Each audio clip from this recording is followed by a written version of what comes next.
Welcome back to Technical Skills Learning. In this video, we will see how to create a logo in Photoshop.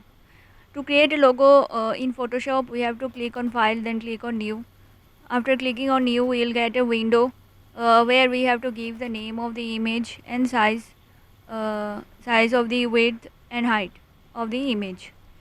Then click on OK. So, here we are making a circular logo. So we are choosing Ellipse tool and drag and drop the image in the document. Inside the first ellipse,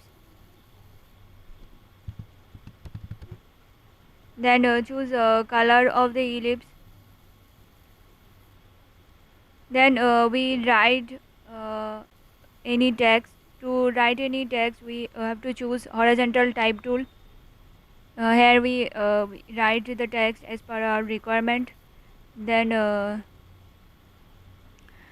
to change the text, we have to click on wrap text, where we can change the uh, structure of the text.